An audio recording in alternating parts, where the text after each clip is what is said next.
Welcome to episode number 50 of Goglin's GEMP game review series. As always, I am your host, Chris Gogolin.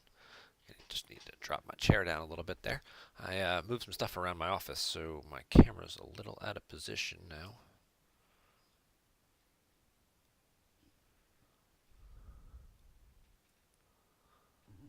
And let's get Batman out of the way. Oh, I'm glad you like the countdown there. Okay, so yeah, I just go to YouTube and just do like fun 5 minute countdowns and just pick a different random one each week. Um, So, welcome everybody. As always, we'll start off our show by reminding everyone to go ahead and make sure you follow our channel, little heart in the top right corner there, or subscribe to our channel, which is even better, especially if you have the Twitch Prime subscription to make sure that you are giving that out and using that up each month.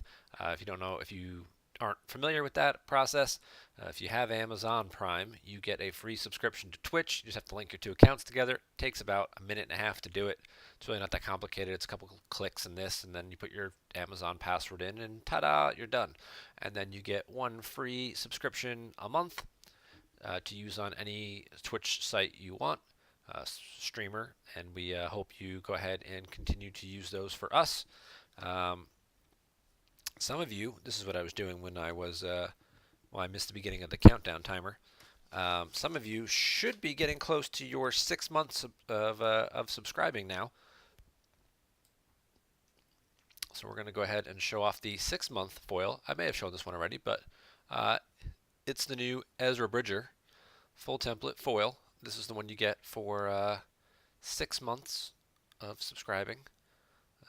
So go ahead and send me those screenshots to private message to Gogolin at the on the PC forum site when you hit your 6 month, or you can email them to store@starwarsccg.org, which is the Players Committee store site, which I also monitor. I know I did give out one or two to people at the NPCs. I know Queso's mentioned he already got his, and I think I gave Chris Kelly his as well, possibly. Um, I really should have kept track of that, who I gave him to and who I didn't, but I had a few other things going on that weekend, so I may have been a little forgetful to write everything down that I wanted to. But we'll take a quick peek at what's going on in GEMP right now. Oh, we've got two OCS games. Looks like these are just getting underway here. Old Allies, Endor Ops, Black Sun, Hoth, Careful Planning.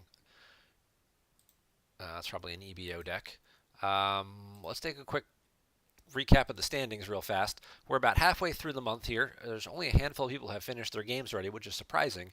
Games have been a little bit slower this month. I don't know if everybody's just getting a little fatigued, or if coming off the MPC, a lot of these guys were there. They're a little tired out of playing right now, or they're just waiting for some stuff to change. They're tired of playing against the same couple of decks and hoping for a meta shift, if you will. There's been a lot of old allies, a lot of ROPs online lately. But Tom and Gavin are sitting in the lead right now at 10 and 2.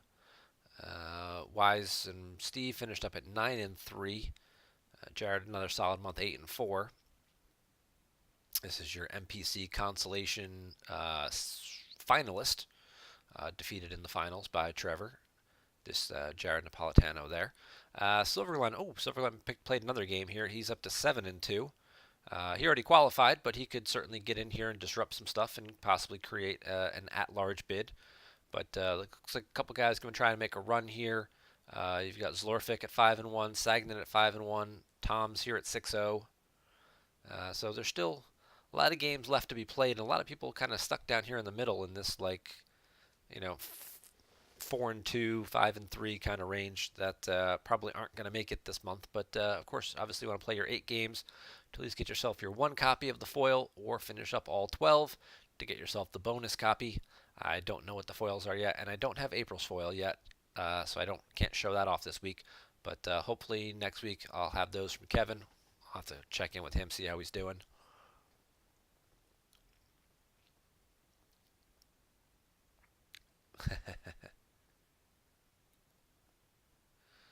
Yeah, Dan, we'd love to have you subscribing to our channel. So if you have the old Amazon Prime, or you want to just pay the $5 a month, you can do that too. You don't have to only have Amazon Prime to subscribe. You can just click the little thing there and pay your $4.99 a month. If you do the real version and pay for it, it will automatically renew and just charge your credit card or whatever your billing source was each month. If you do use the Amazon Prime, you do have to keep going back each month and renewing it. They don't automatically renew it for you. Um, so yeah, so there's the OCS update.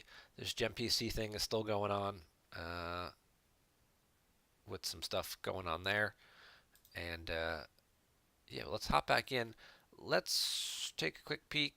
And this game might be further along. We'll see what the old allies and/or ops guys are up to. And we'll make fun of Jared later, Chris. I'm sorry. We'll get into that one in a minute. Oh yeah, I think Dan, you were telling me you were subscribed, and you were sending me screenshots of that. So I'm sure you'll be getting some stuff in the mail soon. All right, so we got Endor Ops here being played by Steve. He's got oh, Kylo Ren's TIE Silencer. Here's a card we don't get to see all that often. May add a pilot. Kylo deploys -3 while he's piloting it. It's immune to less than 5, and unless Leia here, once per battle, may lose immunity to attrition to spin and add maneuver to power. So you give up your immunity, but then you add 4 to your power, so you become a power 6 ship with no immunity. But if you have other stuff, I guess you could be decent there. You could just forfeit something else instead to get some extra power.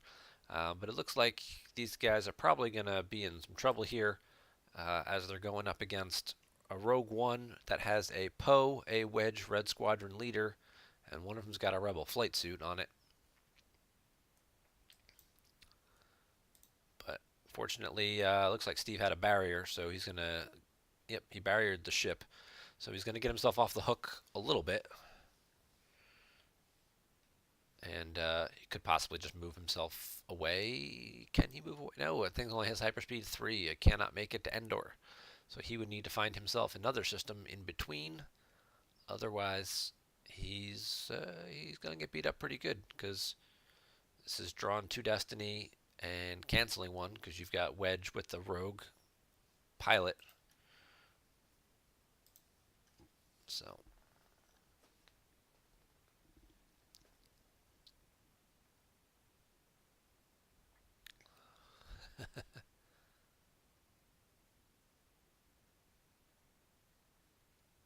thank you for the tutorial, Queso, letting everybody in the chat know. Yeah, all the different little things. Yeah, there's something with the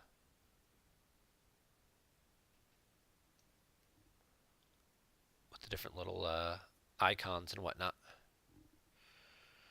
I'm still learning all those myself. But so it looks like Steve not flipped, no Endor Ops, no ominous, no establish. I guess he's either not playing the flip version or just decided not to bother with it. He is going to drop Baron and Saber 1 over at Endor. Curious why he wouldn't back Kylo up unless he's just going to plan on landing this, which he could. He could easily land this at one of these sites, and then it's EPP Kylo he's running here. Ooh, so Kylo could just get out and, kind of control the site. He's got battle deployment out as well. This is the Admiral's order that lets you get combat vehicles out of your deck, but it also makes your ships power -2 if you don't have both the Starfighter and a Capital. So that's why everybody's power seems a little bit lower, because they're solo ships.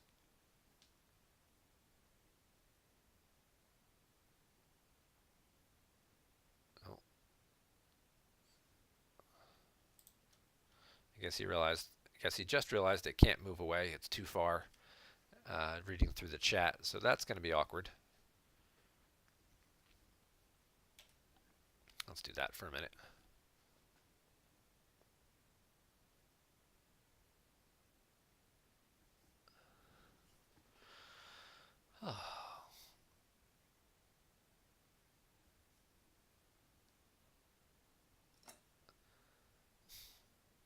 And we see a new card in the old allies deck we don't always see. Why does everyone want to go back to Jakku? Deploy on table. You can get Lore Santika once per turn. If you just lost a resistance character from a Jakku site, you can take into hand a resistance character of lesser ability. It's a good card people seem to thought was going to do a lot for old allies, but it's never really made it into the rotation of starting effects. Usually you see strike planning, just because it gives you access to Leia, who you then cycle back with a Brave Resistance and whatnot. But I mean, this pulls Lore Santika. Well, it's deploy, and it's not taken to hand, so you can't cycle through as easily. But I guess if your key character died or something, you could get someone with lesser ability. So if Rey dies, if Leia or Lore Santika, you could go get one of your other utility characters.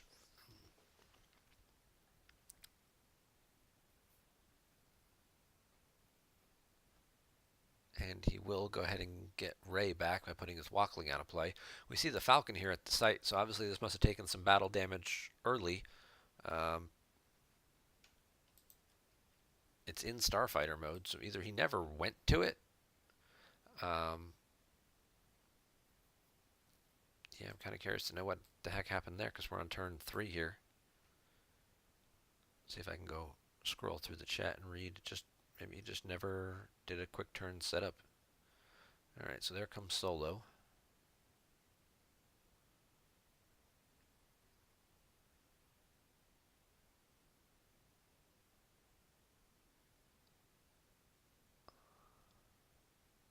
Retro.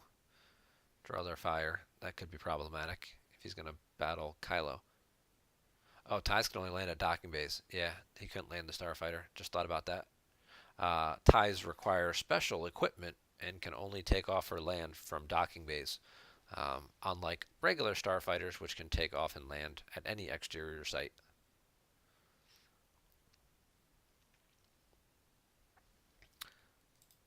So it looks like he never went to the Falcon. It looks like he went Lore Santika out to the village early, and then that's where Blizzard 4 came and kind of beat him up a bit there.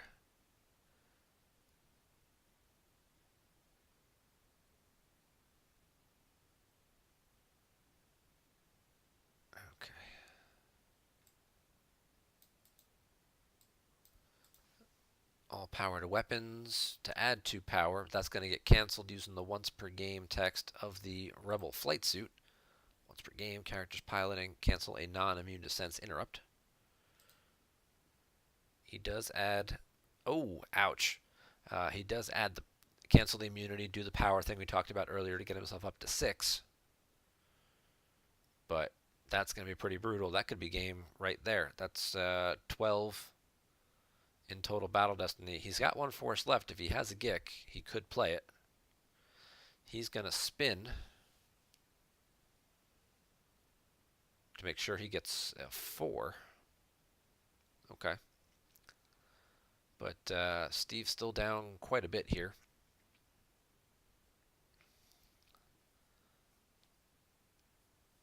He forfeits Kylo and the ship, and then has to peel 6 cards. It's not terrible.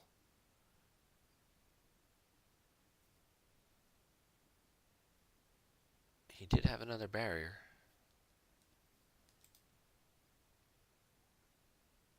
But he spent the last force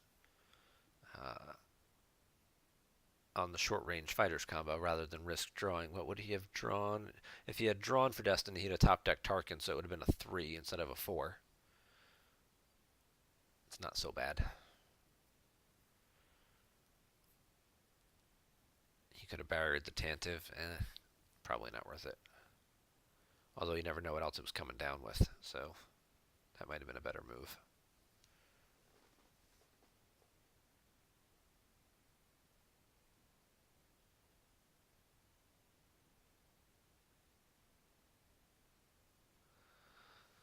Oh.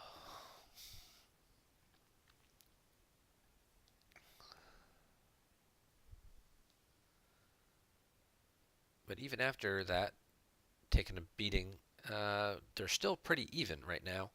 in terms of life force counts. They're both in the right around that 25 mark in terms of cards left face down, and Steve's getting drains of 2, 1, and 2, and Ryan isn't flipped yet, so he can't reduce either of those. So he's going to have to lose 5 cards here, and with only a hand size of 6, it's probably likely he's going to top deck some stuff, and he does. And there goes the bowcaster, the barrier. So it's hard to figure out exactly what Ryan's win strategy is because he is playing a bit of the unconventional version. We do see quite a few. Oh, wow. Okay, so it looks like he's going for more of a battling type deck as we see the handful of cards, including this guy, we don't see all that often. If you just initiated a battle at a location where you have less power than the opponent, double battle damage if you win. If Han is present, you triple the battle damage. And we also saw him top deck a couple of Destiny adder cards like Life Debt and Protector.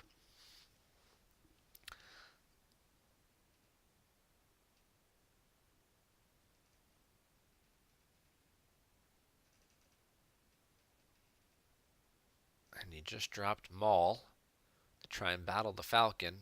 And he used Solo to play a Rebel Barrier from out of play, from the Lost Pile, which then got placed out of play.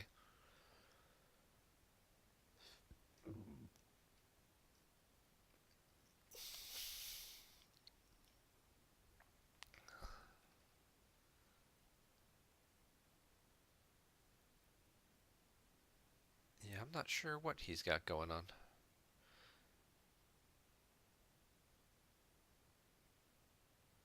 He's going to put Ozzel in the tie. Ozzel's going to take off.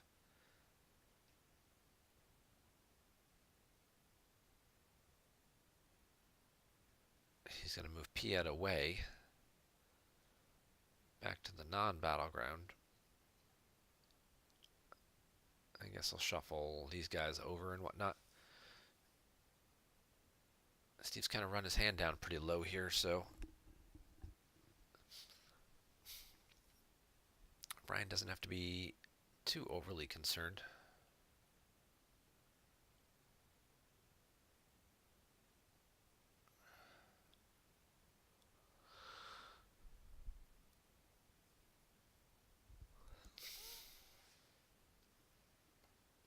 Right now they're talking in chat. Steve was making fun of himself for missing the fact that he had the barrier in the lost pile, and then if he had used a shield pull, then it would have cost Ryan only had 1 force saved, so it would have cost him 2 to first stack the interrupt and then play it with the useless gesture defensive shield. And yeah, that would have been a solid move there. Would have prevented that. I mean, it's still Maul against Solo here, so the Falcon has no immunity because it's just Solo. It's got to have on this side. It's got to be Rey or Finn. It's the other side here where it's in space. When if Han piloting it, it gets its benefits, but when it's on the ground, just like in the movies, Solo does not do much of anything.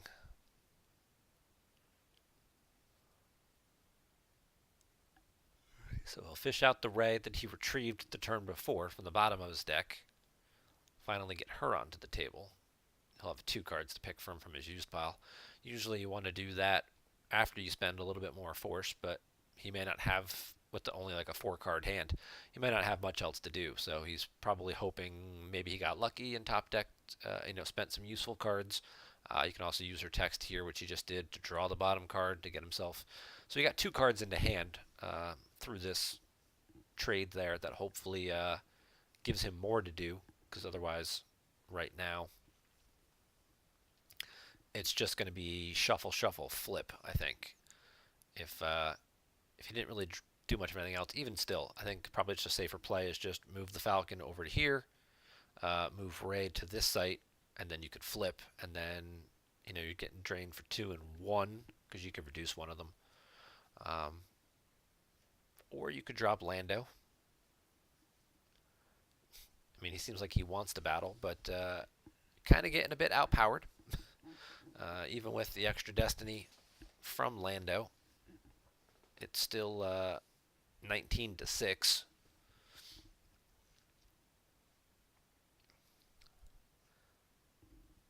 So this may not be the best move for Ryan. You know, if he draws a couple of decent Destiny, he's going to try and deploy Lore Santika. He's going to verify what's left in his deck. Steve will get a look as well, and then a shuffle. If you take the assumption that your opponent's always going to draw a 3, dark side's going to be at 22. I mean, light side's down 16.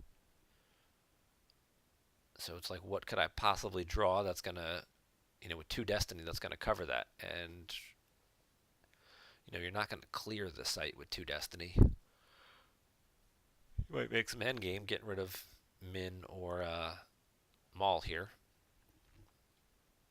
But probably not going to get rid of, maybe you get rid of 2, but you could also end up just getting rid of like just Min Kun goes, and he's still got Blizzard 2 and Maul, and meanwhile this thing with no immunity, you just burned your Lando. So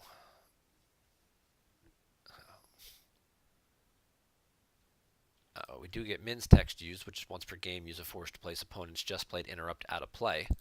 So he'll go ahead and put the escape pod out of play, take a 6 out of his deck, keep him from tracking it around. He does pull the Hujix out, so that's at least improves his overall destiny. That's always a good thing to do too. If you have ways to get cards out of your deck before you start drawing Battle Destiny, get the low cost ones out as much as you can.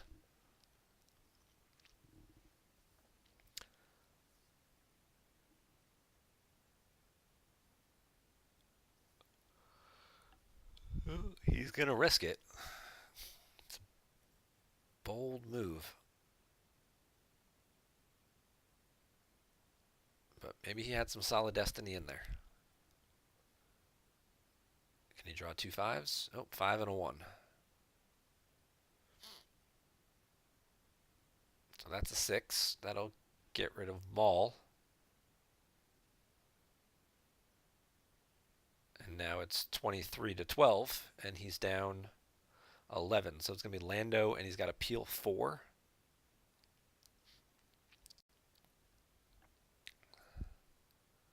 That's going to sting. That's going to leave a little bit of a dent. And he's going to top deck 4 cards. Radis, Rescue, Rose, and Protector. Now he's got to move to flip. And then move the Falcon as well. With Steve only having 2 cards in hand, I'd probably be okay leaving them apart. But he's going to move them together. Hey, Nutritious, thank you for renewing your subscription. Congrats on 4 months now. Thank you for joining us. He's going to play it safe. Just put the Falcon together, put the pieces together. Now he's got some immunity. He's got an extra Battle Destiny with Rey and Solo together. He flipped, so all good things. But yeah, with Steve only having the 2 card hand, you could have spread them out, but then you have to stop and ask yourself, to what benefit? What do I get? I get an extra drain of 1 out of it. Not exactly worth the risk of losing your ground package. So, but Ryan is behind though, so having that extra drain of 1 just might be important enough to take that risk.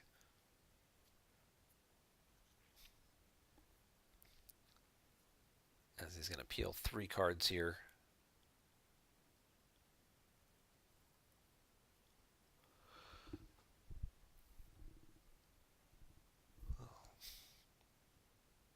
Steve's just going to take his time. He's going to reload and draw his hand.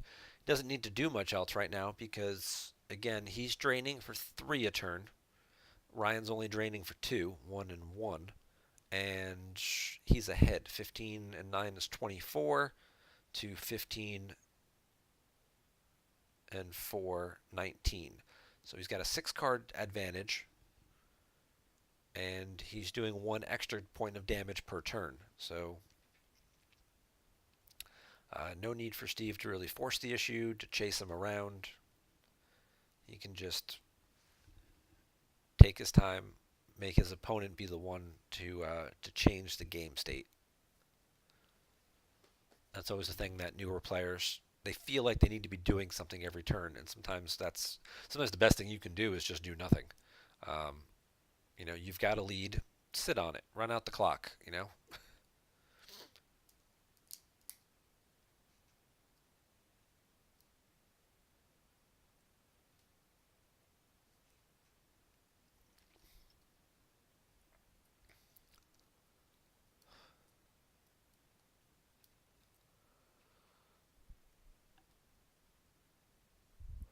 Pardon me, just one of those days.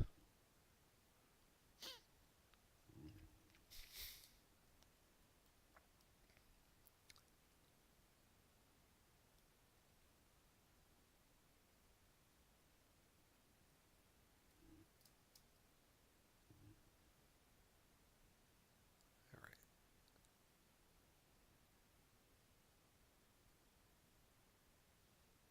let's see what we got going on here. So this thing here, Rogue One, it is hyperspeed 4, so it could make it over here. He'd be looking at 2 Destiny from Baron and Ozzel. Baron adding 1 to the total. He does have a rogue pilot guy here, so he could subtract. I'm sorry, resistance character here with Poe, so he could subtract 2. He gets to cancel a Destiny, and Rogue One would be immune to less than 6 at opponent systems. So conceptually, this Rogue One could move to Endor and block off this drain. Um,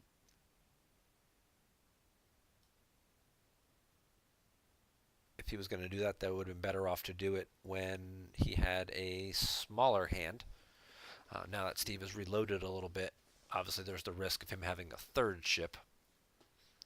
But even still, even with all that, he still doesn't have a lot of power here because his own Admiral's Order is kind of kicking him in the butt. Ooh. Going ground instead, Lando and Chewie. But he only has 2 Battle Destiny left, so he will not have the ability to shoot with Chewie. And I don't believe there's a Lando Chewie Destiny adder card, so I think we'll just see standard battle. He'll pay to retrieve, get a copy of Rose back. Steve's going to throw his Gick away. And then he'll just draw 2 Battle Destiny. Ouch. He needs a 5 or better here. Otherwise, he's only going to get 1 thing. Okay, at least he had a 5 there. So he will get both. He has no cards left for maintenance. He'll subtract 2 from the Destiny to make it -1. So he doesn't actually... Wow. Okay. Steve's going to go ahead and concede the game here. I guess realizing maybe his hand has nothing else left. But Chewie would have been kind of hung out to dry here. He does have the Hoojiks in hand, though, so I guess he wasn't going to be able to get much of a beat down in, and he's kind of left stuck paying for drains and whatnot. So let's see if this other game is still going on. Yeah, it is. All right. Let's pop into this one for a quick minute, and we'll talk about some other Star Wars stuff going on in the over on the PC forums. But Batmouse playing Black Sun. He's fairly well established here. We've got a projection on this site. He's got stuff going on here. He's got nothing in space. So he's doing 1 ping with Shadows of the Empire. He can pay to drain. Is this the site that you need? Yeah, you need the thing there. So he can pay to drain for 1 and 1. Over here, we got a big battle going on. Old Man Luke is about to get whooped on by the Fett boys and their trusty droid Forlom. But it's a trap.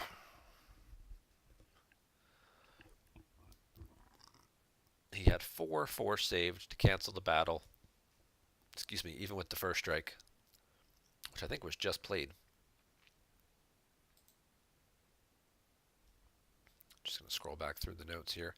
Yep, he dropped all of it. He dropped Fett, he dropped Lando or Django, he dropped Forlom, then he played first strike. and uh, Jared had saved the extra force, so he had 4 available for the It's a Trap to get himself out of the battle, and that's going to be pretty costly for Batmouse. Now, Batmouse is still ahead here on Life Force, a considerable amount, but being able to hold that battleground site 1 extra turn is going to have to pay the maintenance cost on Fett now. So now these drains are going to be free. Resistance is out, so they're capped at 2. So we got drain of 2 and 2. I'll take 4 cards away. 26. Still at 37. 37-26. So he still has an 11 card advantage. Does Batmouse. So he's still in a pretty good spot here in the driver's seat.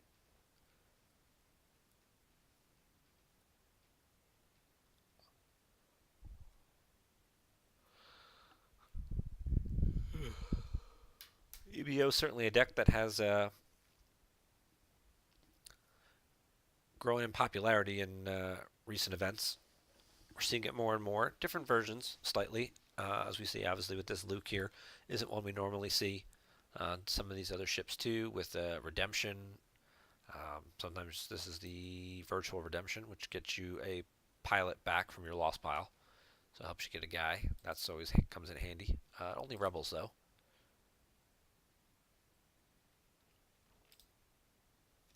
So there's a limited number of them to choose from that are worth playing in a deck like this, but in this case, it looks like he may have gotten Radis, or just had Radis.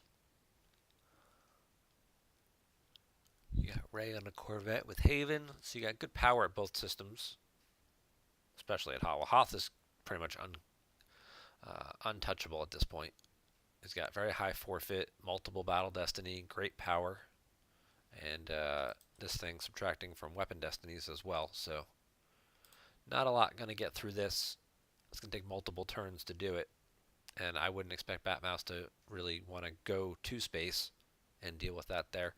At best, you'll see the Fist with like Guri and a couple of random dudes kind of tank up here at the Coruscant system and just try and hold that for a turn or two, get an extra battleground, not have to pay to drain, so then he can do his little ping drains of 1 and 1 and possibly 1 without having to pay for them, because that is not economical, paying 3 to drain for 1, unless you have nothing else to do.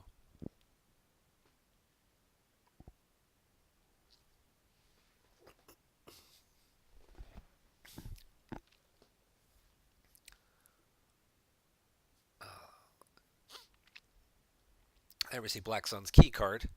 These bounty, use a force, deploy, just deployed guy. So it's a built-in barrier that they get because it's an immediate effect. So they pull the fanfare shield, usually take that into hand right away. And then you get the added benefit of, you kill the guy who it happens to be on, you get to look at their hand and retrieve a force. So you get a whole lot of extra insight and information,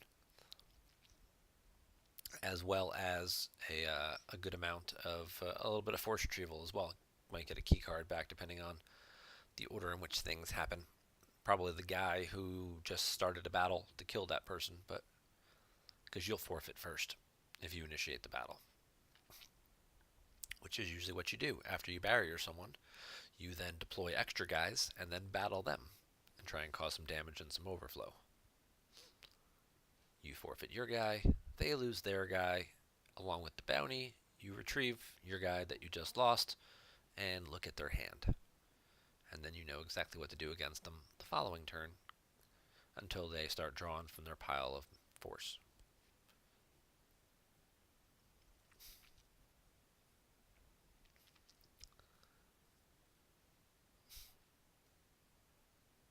So, not knowing what JJ has in hand, there's a Princess Leia. Princess Organa. That's a card I haven't seen played outside of Steel Deck in quite a long time. While at a Rebel base location, subtracts 1 from opponent's force drains at related locations. Okay. Once during each of your deploy phases, may deploy one Leia of Alderaan Reflection or Leader of ability less than 3 to same location from reserve deck. So I guess conceptually you could put her in the war room. She would then subtract one from their force drains at related locations, so they couldn't really drain you at your other Hoth sites or at the system if somehow they managed to take that from you, which I can't imagine they ever really do in an EBO style deck. Leia of Alderaan stops them from canceling your force drains. Probably not too relevant. Reflection, you can pay to retrieve a card. Maybe. Leader of ability less than 3. I mean, that would be these guys, right? And they are should already be on the table after getting pulled with strike planning. So she's an interesting card. She kind of works like an extra projection, I guess, except she's Destiny 1. But, yeah, I don't know.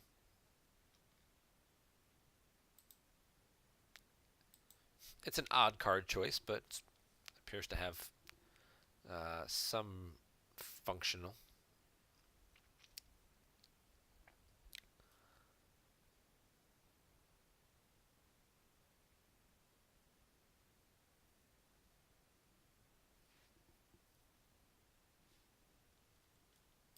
Coruscant is at Parsec 0. This thing has hyperspeed 4. So it looks like he's going to shuffle some people around.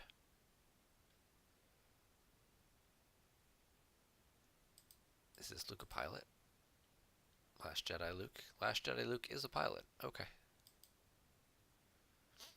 So he's going to kind of spread his guys around.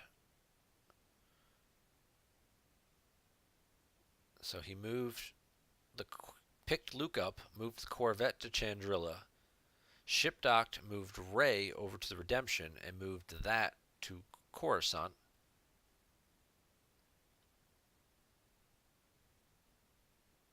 And now he's going to shuttle Rey down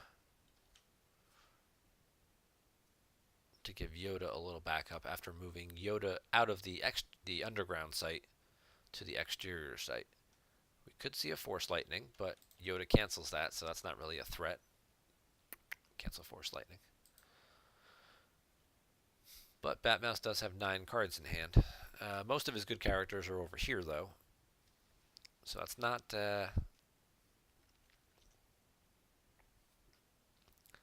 it's not a bad strategy here. He might just keep himself alive. And if he does have a barrier or something like that, he could be safe over here. The thing that you have to be concerned with would be if, like, Zuckuss is the other ship usually they play. Usually there's 2 ships in most Black Sun decks. It's the Falene's Fist and it's Zuckuss. And usually some decks run 2 copies of each. We don't know what's already hit the table and transpired. But a Zuckuss coming down wouldn't be the worst thing in the world because he'd still be outpowered. Because a lot of these things, like this looks confusing because it's like, oh, this ship is just power 5. Because of the way the other things are worded, like EBO, your power is +3 in battles, so GEMP doesn't take that into account when you're not battling. Same thing with the War Room, your total power in battles. So right now he's adding +5, so this is actually power 10. He wouldn't get a Destiny against Zuckuss, but it'd still be 10-4. And unless Batmouse could track around an extra Emperor, he'd still end up taking Overflow in that battle, the battle he initiated.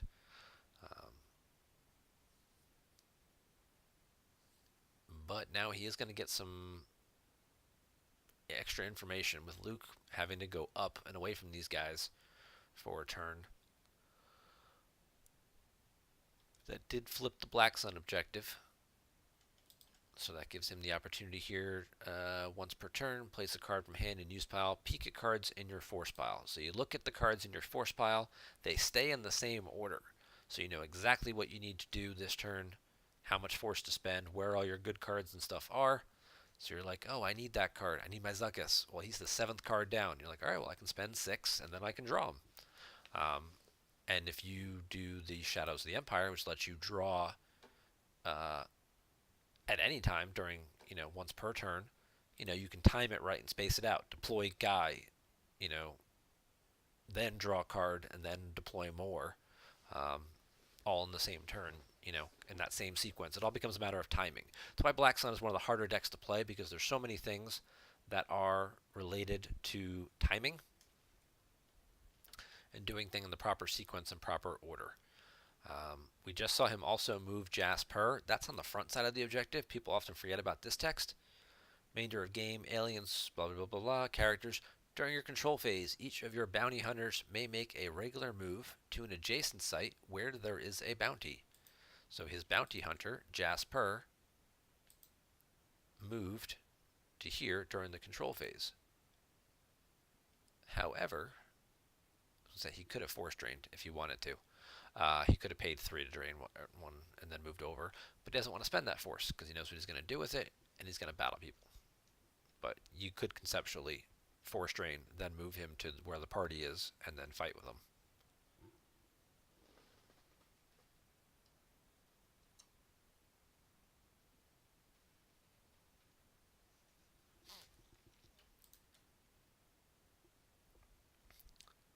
Oh yes, while with the snub fighter, attrition against opponent is +1 here. So if he did have a red 8 to deploy as a react, he would have a total battle destiny of 0 and then get attrition +1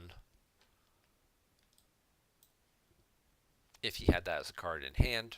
Of course, if he had anything that canceled the react, that would be a little different. But we're gonna pick up. He's gonna pick the Gick back up with the no escape. He dropped a Dengar. That's a good point, Chris Kelly.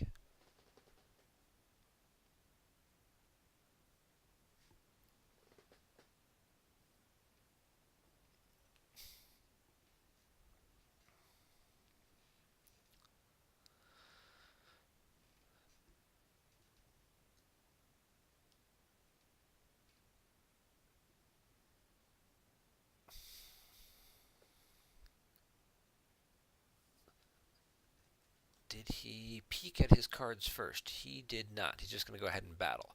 The other thing you can do on the flip side of the objective is, during each of your battle phases, peek at top X cards of any reserve deck, number of locations you occupy. So he could peek at, well, now he's got a ship here, 1, 2, 3, 4 cards on the top of his reserve deck, which would then let him know what he could shoot at and what order to shoot at people in and that kind of stuff. Sounds like he doesn't need to do that. Dengar is just going to shoot Ray in the face. And yes, it's always the face. What if he shot you in the face? What if he shot me in the face? I think it's one of my favorite scenes in Dumb and Dumber. And Jared's going to go ahead and scoop it. I guess he has nothing else going on here, and he's already fairly far behind. And I guess he doesn't have a Hoojix and is going to take some overflow. So he's just going to throw in the towel and call it a day. So congrats to Batmouse on picking up that win. This game just getting started here. Let's pop over to the PC forums. We'll talk a little bit about upcoming events. If you're in Europe, don't forget about the European Championship coming up in July. That's 2 months away from now. Still plenty of time to book your trip. There's a lot of excitement going on with that event in Amsterdam and the Netherlands. There'll be quite a few people attending that. North America, next major event, North American Continentals. Mostly U.S. players, but you never know. A few Canadians might sneak over the border. Late August. Flights are still pretty reasonably priced for this. I booked mine today, so I will see you there if you are planning on attending. My flight round trip out of Philadelphia was only $275, so that seemed like a no-brainer to go. And I got nonstop flights, which was awesome. You don't usually get those. There's always like a detour somewhere, right? You have to go to Chicago or Cleveland or something stupid. My personal favorite is when they send you to, like, you have to go to Nashville to then go to Minnesota. You're like, how am I going? Yeah, that worked. Have you guys ever seen a map? That doesn't work at all. But yes, North American Continentals. Still some debate going on. If you are planning on attending, go ahead and make sure you chime in on this team tournament thing. The hotel had other events going on Friday, so we don't get the venue until 6 p.m. on Friday anyway to even get in the room and start setting up. So we were thinking of not doing the team tournament And as John Anderson was a pretty big Twins fan, taking a group outing to the Twins game, which starts at 7 instead. And they're playing the Tigers. I don't know. They might both be good by then. They might, it's 3 months away, so who knows what'll happen in baseball. Players get hurt and whatnot. They go on slumps and streaks. But John was a pretty big Twins fan, so we were thinking of, instead of doing the team event, that possibly there would be a baseball game trip. If you're not into baseball and have no interest in doing that, I believe some of the other guys are also talking about having like a big board game night, which was one of John's other favorite things to do. Was stay up till 3 or 4 o'clock in the morning playing board games with everybody. Usually it was something like Battlestar Galactica or something, but I think there'll be a variety of games to choose from for Friday.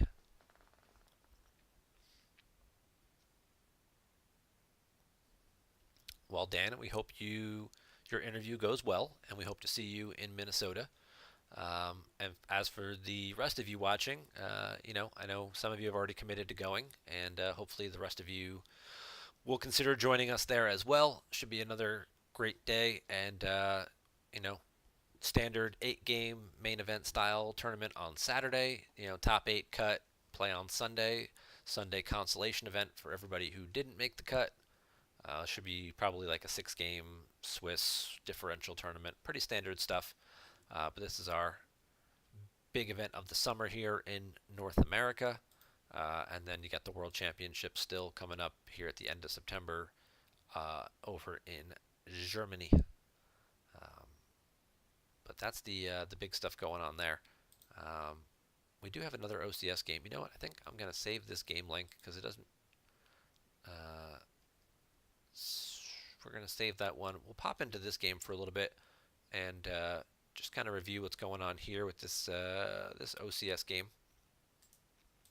Click the button, dummy. Stop talking about it. Just click it.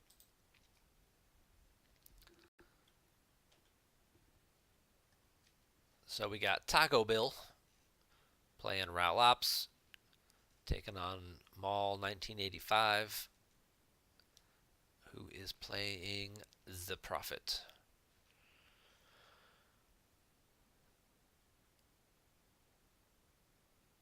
I believe these Mall is a Virginia player, so these guys may have actually met at a live event, possibly. Looks like he's going to make his attempt to go release Han.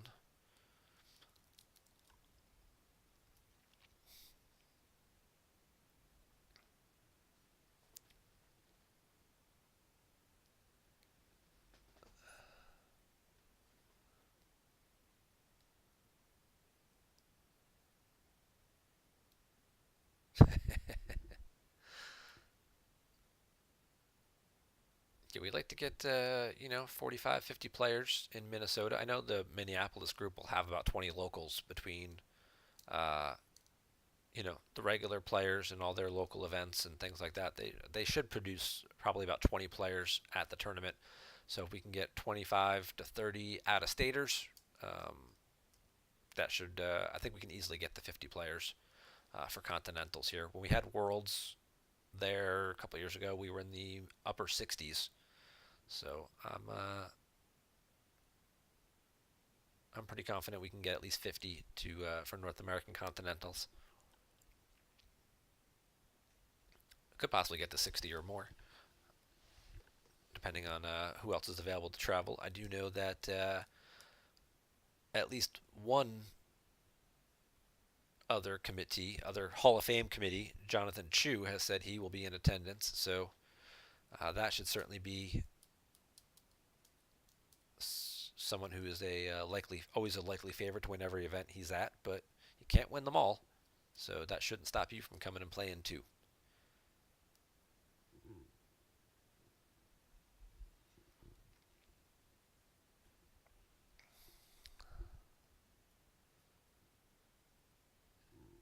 Perhaps we'll be seeing 2019 MPC champion Chris Kelly in Minnesota. Uh, could happen. I know Final Four player Brian Fred is already committed, so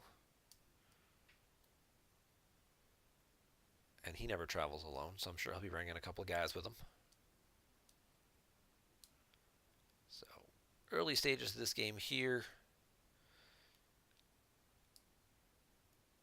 Taco Bell got at least a didn't start any aliens. Probably not running any because he's got dominate. He's got domination. He's not running any aliens. Looks like he went the Piet pull chain. Piet Commander Desan. Commander Desan then gets you shuttles.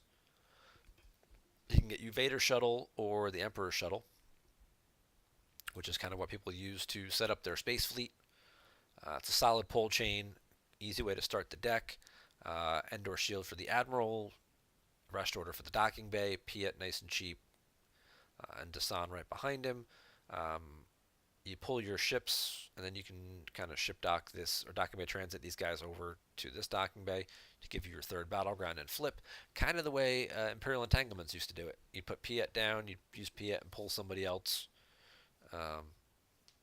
or an Admiral's Order or something like that, and then splash off a bunch of guys and flip your objective. And that's a deck that seems to have completely disappeared as Imperial Entanglements. It pretty much runs the same character package and setup as Ral Ops. Slightly different mechanics, of course, and you get the occupation potential damage and the fact you start a ship on the table. But yeah, that's a deck that seems to have just been everyone who loved playing entanglements just it seemed like they were just waiting for Ral Ops to come back, and the instant it did, they just dropped it and ran right over to Ral Ops. But I mean, obviously the Destiny modification, the swapping for cards is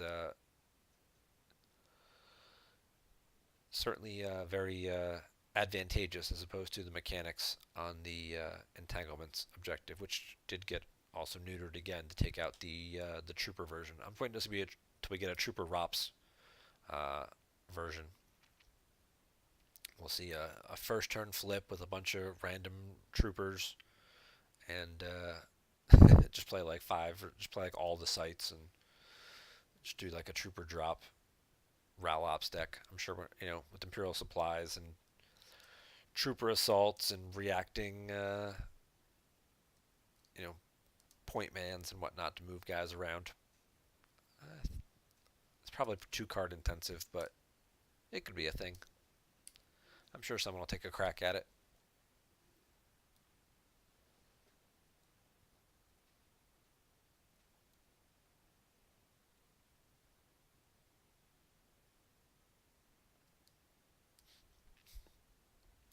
Looking at flights now, Chris Kelly torn between that and Worlds. Well, Worlds flights are a lot more expensive.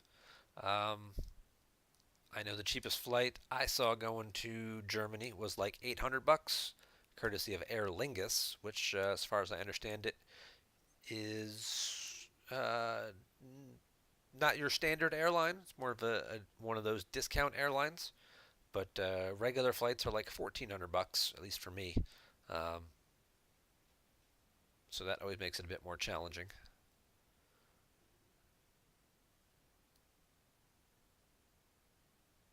So $300 versus $1,000.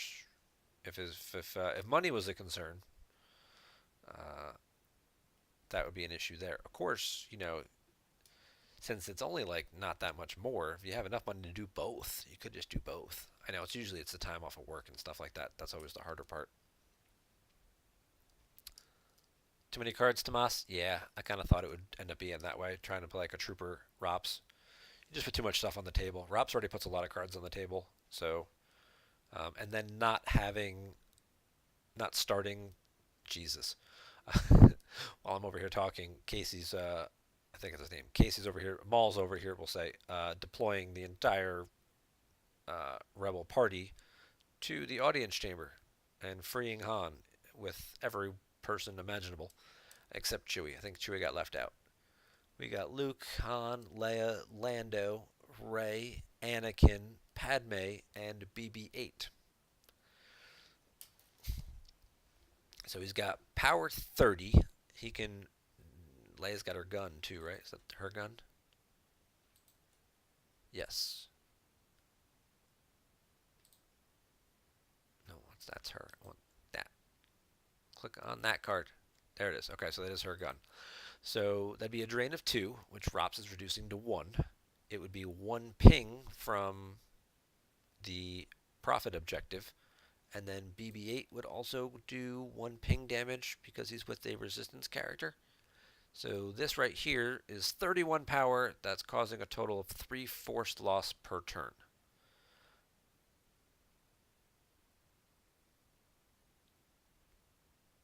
And on the flip side over here, you've got the ROPS deck, which has the ability to also do 3 damage a turn.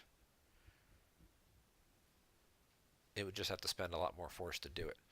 I expect we're probably going to see some with 24 force available, some stuff go to space to Fondor here, just to yeah, get around battle plan, get that going, start getting these drains in, and just start causing some damage. Might even go to that 4th site as well. I would, yeah, there you go. I wouldn't even contest this Tatooine stuff. There's no need to.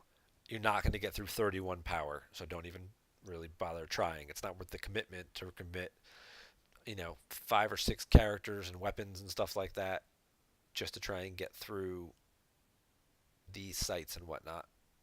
Not worth it. You're better off just spreading everybody out, doing is maximizing your damage so you're doing more damage than them. And, I'm sure there's a kick that Taco Bell's got around somewhere, but he doesn't have to be too worried because he started Imperial Rest Order, which, for those of you who think it only pulls docking bays, it also does this wonderful thing with Neighborn and Ellis are limited only to owners, move phase, and exterior sites. He could have the Odin Nestler first aid combo, but that also is only during the move phase. So if he wants to break some of these guys up and come after Taco Bell and attack, he's got to do it during his move phase, at which point in time then Taco Bell can just move away. Or deploy more guys in battle and, that kind of thing. But he's certainly in the driver's seat right now, Taco Bell is, but he's a little behind on life force totals. So this becomes one of those things where can he do enough damage to overcome the difference? And right now he's doing 1, 2, 3, 4, 5, 6. 6 drains of 1.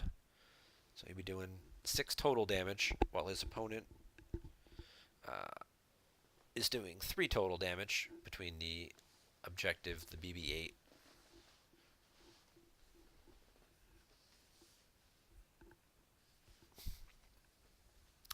Wouldn't surprise me to see him. Now, actually, it doesn't even matter now because now that Decree's out, if he spread out to do more objective damage, Decree would just reduce it back to 1 anyway because he's got way too many battlegrounds. So doesn't necessarily get any benefit by spreading out. Oops, I think that's a misclick. We'll see if we get a revert here. Or how they're playing. Reverts.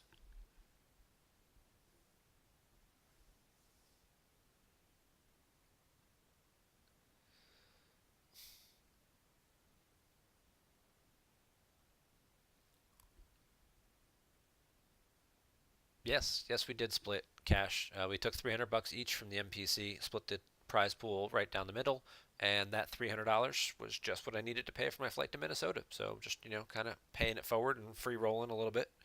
And well, I'm sure we'll see you at least one event, Chris. And you go ahead and take your time and figure out which one it will be. Okay. Oh, he did it again. Looks like we got the revert, and then he deployed the projection to the table again. There are 2 options for how to deploy projection of a Skywalker. One says deploy on a site, and one says deploy on table. 3rd time's the charm. Hey, he got it. He's going to projection his own site, where the Grand Inquisitor is. and make this drain -1. This other part relates to hollow sites. Force drains are +1 at hollow sites. An opponent must lose an additional 1 card to draw a card with Shot in the Dark. Shot in the Dark, that was a card that there was a gimmick loop deck for, back in '96. Uh, that yeah, it was a kind of an interesting little thing that they actually made a counter for in Projection of a Skywalker. Um, but people used to run the hollow table. Actually, there were decks that started the hollow table as their starting location, um, and then you would kind of play it like a throne room style, where you would just go react to them and whatnot.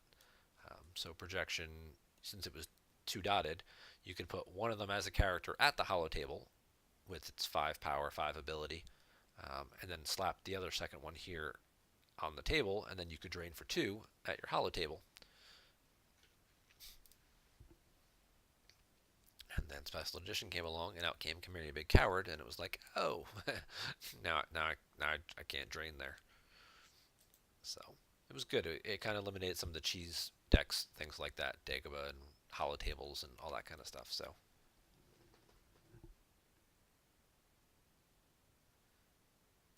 oh, Ryan, thank you for joining us. Congratulations on your win earlier in your very wacky game with Steve.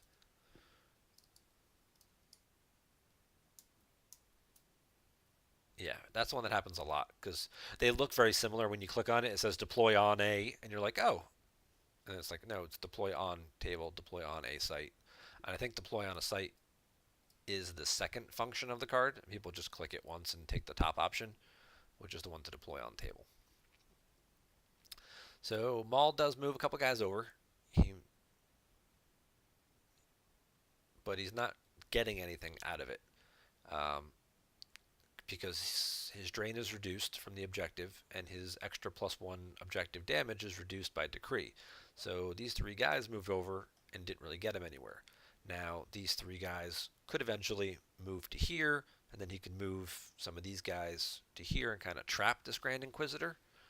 But with Taco Bill having 11 cards in hand, there's a pretty good chance he's got some guys to back up our Grand Inquisitor here. I mean, we do see that Vader and Mara's personas are already kind of spoken for, and he is running Domination, so he probably doesn't have any he won't have any non-Imperial guys like Kylo or P-59 or anything like that. But there are at least still some other utility characters, Tarkin.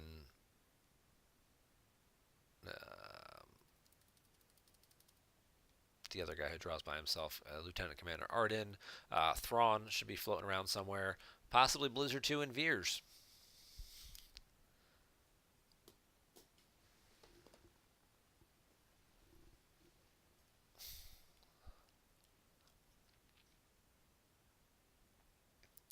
And that is a fairly formidable force. Ooh, that's actually a more formidable force. Because even as I was saying that, it's like, well, he still gets 2 Battle Destiny plus the Destiny to Attrition. So it's a pretty good chance to crack this 6 immunity here on Blizzard 2. However, adding Blizzard Scout 1 during battle, if you're piloted at, cancel game text of an opponent's character present. So depending on who initiates the battle is whose game text gets to be canceled. You could cancel, if you initiated the battle, you could cancel Padme's text. If they initiate the battle, they're going to take this action and declare adding the Destiny to Attrition. So more than likely in that scenario, we'd probably see Lando's text get canceled, since he adds a Battle Destiny, and so yeah. So if Darkseid's initiating the battle, they'll cancel Padme's text to keep the Destiny to Attrition from happening. If Lightside's initiating the battle and they declare this first, then Darkseid can cancel Lando's text to eliminate the second Battle Destiny draw. There's also a pretty likely scenario in which we see a trample, in which Lando just gets trampled. And then he could go ahead and cancel Anakin's game text to stop the Destinies from being +1 each. So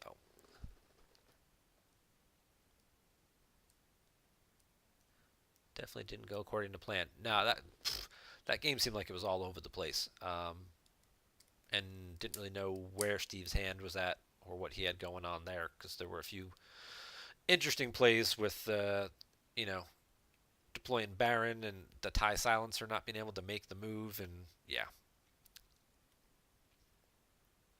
I don't know. It seemed like he was just kind of just throwing stuff together, and who knew what was going to happen. So, but this is where Ral Ops wants to be. If you're Taco Bell, you're in a pretty good spot here. You've got a number of solid drains occurring across the universe that you're not paying for. That's the key component there. And you have stacked up and contested one of your opponent's sites. It'd be better if he was contesting the one that was doing the most damage, but sadly, that's going to be the interior one where these guys are going to stay. And given that he's got the saber and Leia's gun, I wouldn't want to go in there either.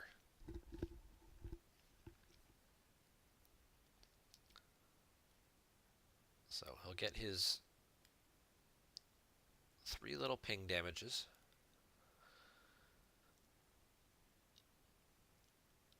He tries to pop Seeking an Audience to get an alien, but there are no aliens in his Lost Pile to retrieve.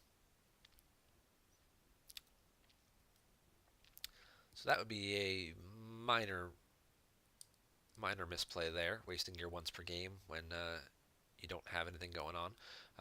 Probably leads to the interesting discussion that's been going on in the forums for the last week about whether the rules should be changed to make lost piles open, like a lot of other card games do, where you can look through your lost pile at any time you want. That has never been a rule in Star Wars. It's always been you're not allowed to look at your lost pile. You got to remember what's going on in there and where you lost stuff. And after 25 years, I'm not sure that's a rule that we should change. But there's always an interesting discussion topic like that pops up every year or two about some rule change or fundamental thing that, like, wouldn't it be better if it worked like this? Wouldn't it be better if the Emperor and Sidious were the same persona? Little stuff like that just all makes us just, we laugh, we play, we throw out our 2 cents, and just keeps the day moving, especially when you're at work and you just need something just to see what people's goofy and wacky ideas are.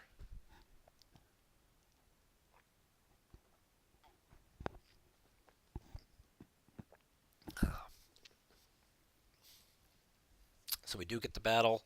As predicted, Padme's action goes first to add the destiny to attrition. Lando's text gets canceled with Blizzard 1. And we're going to get a card swap here. He's going to swap the Force Lightning from his hand to get another sneak attack from his lost pile. And he draws the Trample for Battle Destiny. That's huge.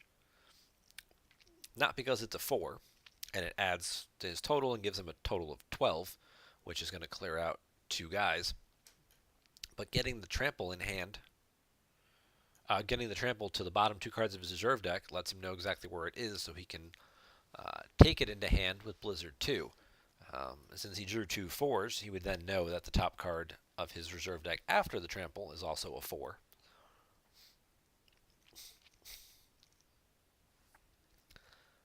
And now we got some stuff going on here. So he wins the battle. Domination kicks in, lets him retrieve a guy. And he gets an Emperor.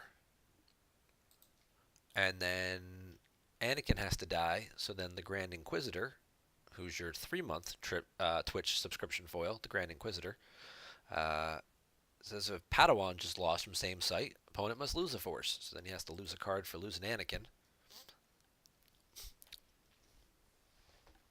And we're left with Lando at the site, who's going to run away.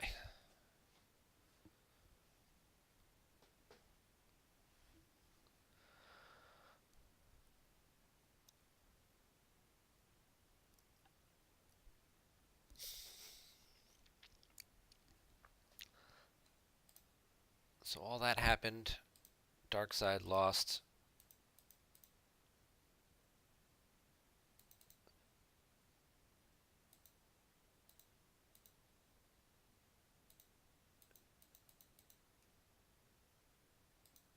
Darkseid lost Min Kun and Lieutenant Commander Arden. because they were both ridiculously high forfeit from code clearance. Min Kun was forfeit 8. Arden was forfeit 6, because code clearance adds 3 to each. Oops. Deck building error by Taco Bill. That's not the Virtual Blizzard 2, so he can't go get his trample. Wah wah. Not that it'll ever really come into play ever again, but that's a deck building faux pas we've all made a few times. When you're building your decks, folks, make sure you click on the right version and add it, because there's the regular version and there's the virtual version, and they're right next to each other, and they're not always in the same order. Sometimes the virtual version comes first. I think it kind of goes as to when they were added into GEMP.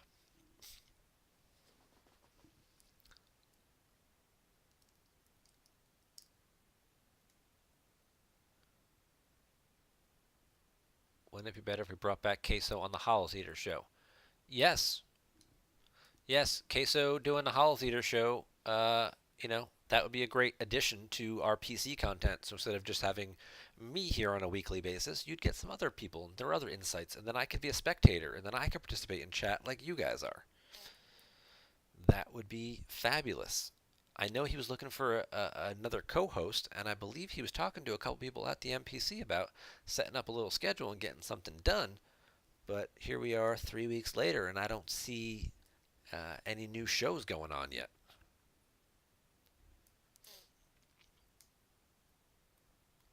So, could Leia come out and shoot the Chicken Walker? Yes, Leia's gun can shoot vehicles. If Destiny +1 greater than defense value, this thing is only armor 4, so a well-tracked 4 could hit that. Assuming, of course, Leia didn't get trampled in the process, which now that this is the wrong Blizzard 2 is less likely to happen. But he could have possibly, tracked around an Emperor or something like that he may have retrieved with domination, like last turn, and trampled said Leia.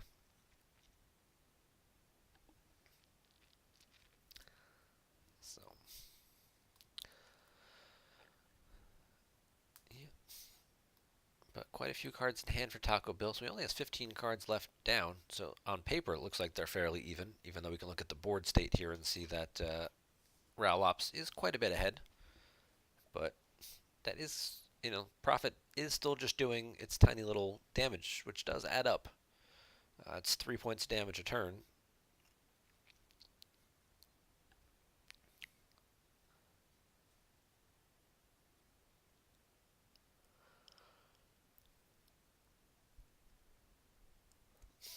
And now we get a good blaster at your side, which will cause one more force loss from Leia's gun. So now we've got 4 tiny little sources of 1 damage each. This is what we affectionately refer to as death by 1,000 paper cuts. But I don't know that it's exactly going to be enough in the long run here for Maul, as he's upped his damage output to 4 a turn, but he's still, this is 4, 5, 6, 7. So he's still taking 3 extra damage a turn that his opponent isn't paying for or doing anything, with. If he could find a trooper, if he has any troopers in his deck, he could turn off at least a force drain -1 on the site and make this an extra drain of 1 as well. But I have a feeling we're going to be in one of those run out the clock situations here, where Taco Bell is just going to continue to do his 7 points of damage a turn. Maul's going to just do his 4 points of damage from the inside, and they're kind of just going to see who needs to change what.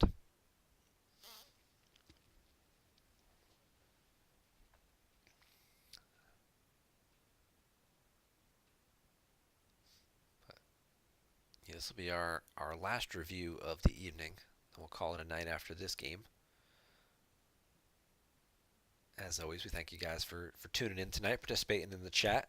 We always like that. Of course, be sure and continue to follow and subscribe to the PC Twitch channel. And then you've got a few other links on there as well. All of these weekly shows get uploaded to my personal YouTube page. So, of course, if you miss anything, you can always catch it there. And then you've got Wise, who's been streaming all his OCS games.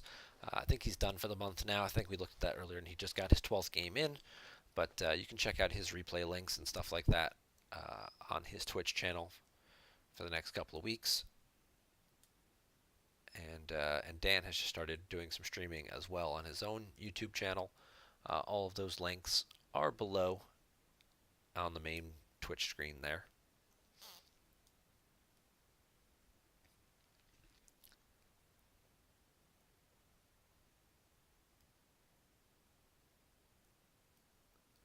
Taco Bell's going to activate it all, and he's going to do his draining. We'll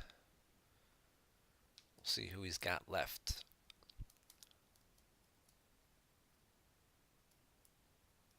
This is another. I meant to mention this before. I didn't like when he deployed the Boss Nash Chambers from hand. He was already getting like 14, 15 force at that point in time. So throwing down that and getting an extra 2 when he couldn't even activate, like basically he could activate it all by the time when he deployed that anyway. Um, you don't have to get your locations out to do, just it's an extra card in hand, just throw it away. I'd have preferred him to do that. Save it for a 4 strain. Just lose it first, bury it, so it's not like a card you retrieve right away that you have to worry about drawing for Destiny or anything like that. Taco Bell with the Tarkin's Bounty. Created by Dan Tartaglione. Look at that. Picks up a card, picks up a Kirkanos. Maybe. Maybe he had somebody else. I'd love to see a Yasain Asard right now to the Jedi Council Chamber or the Boss Nash Chamber. Either one of those would be acceptable. That's who I kind of thought he might have been fishing for with the Tarkin's Bounty.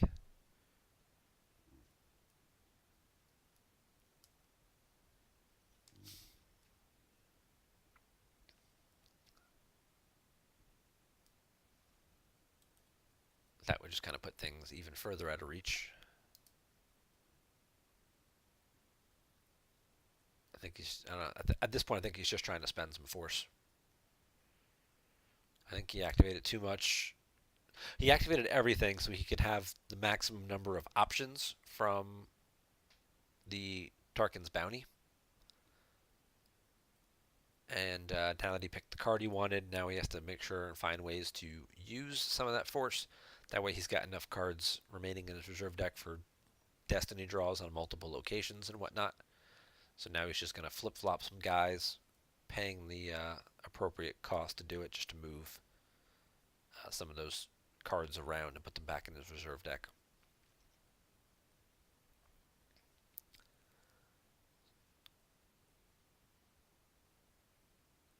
Yep, so we're looking at 20 to 18 right now, so it's fairly close in life force counts.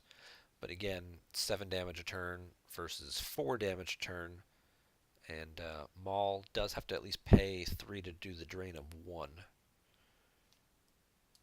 Which at some point he may not be able to afford any longer. But he'll continue to just do his ping, ping, ping. And Taco will just keep pitching cards from hand.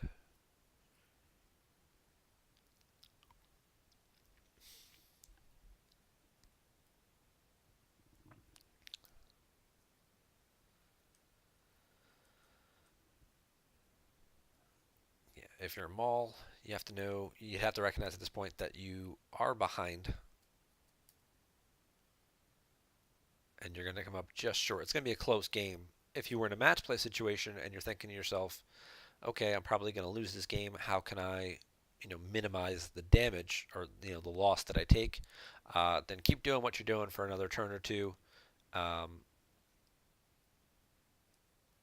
then eventually you'll have to slide some guys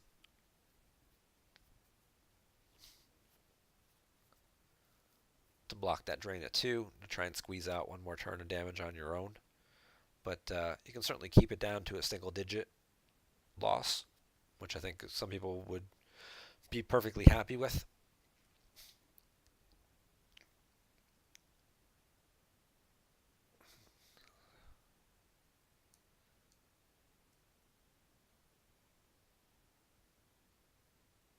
That is always one of the drawbacks associated with route ops is just it does put a good amount of cards on the table. So, but these players are playing at a pretty good pace here. We're on turn 8. They both still have over 30 minutes remaining on their timer. So, you can play these decks at a reasonable pace and still get plenty of turns in and finish the game well ahead of, when things normally would. That's always another hot button topic is the timers.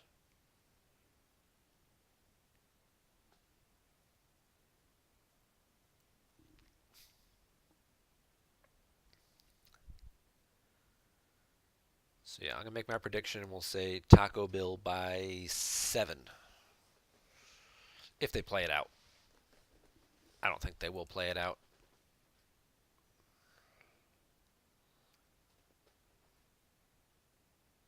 I think the writing's on the wall here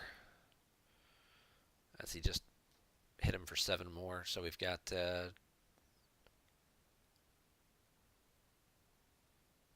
because conceptually, if we did the math, if he lost 7 cards this turn, 2 from hand, 5 down, he'd still have enough to pay to drain and do 1 more round of damage. So he could peel 8 more cards off of his opponent. He could also move a couple guys over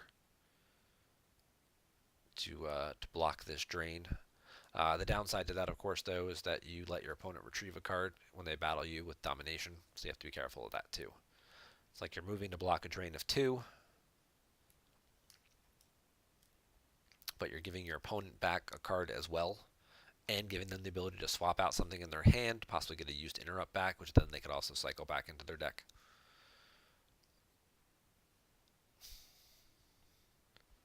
So you may end up costing yourself differential that way.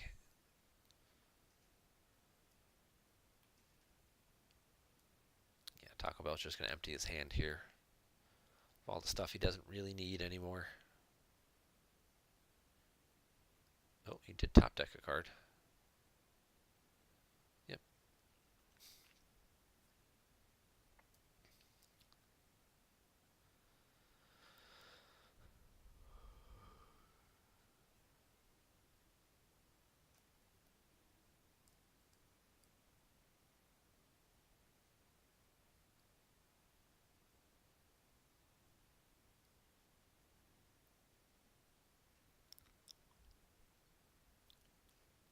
Yep. He'll go through the motions. Looks like they're going to play it out. So he'll go through the motions here. He'll do his drains for 7. I'll take them all down pretty low, but that will give him just 1 more turn. Now, I'm trying to see if battleground site you control for the blaster. This one I think is just occupy, right? Yeah, this one's just occupy.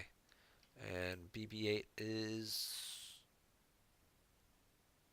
battleground site and present with the resistance character. So yeah, so same thing. So if like taking all these guys out and just moving them over into here to block the drain, and then he'd block the 1 blaster ping, but that doesn't really accomplish much. Oh, and the way he lost cards from hand and things like that, he can't even afford to pay to drain if he wanted to. So he'll just do 3 damage. Taco Bell throw away the 3 cards in his hand, and then he'll call it a day and call it a victory. So that's going to wrap it up for our show tonight. Thank you guys very much for tuning in and watching along. And we 1 more week, Game of Thrones big finale next week. So I'll be watching that on Monday night. And then after that, we'll get back to our usual Monday schedule going forward. After that, probably even Memorial Day too. I don't think I have anything planned yet. Maybe something will come up. Maybe somebody out there will invite me to a barbecue. Who knows? But thank you guys all very much for watching our show this evening and joining us for mini milestone episode number 50.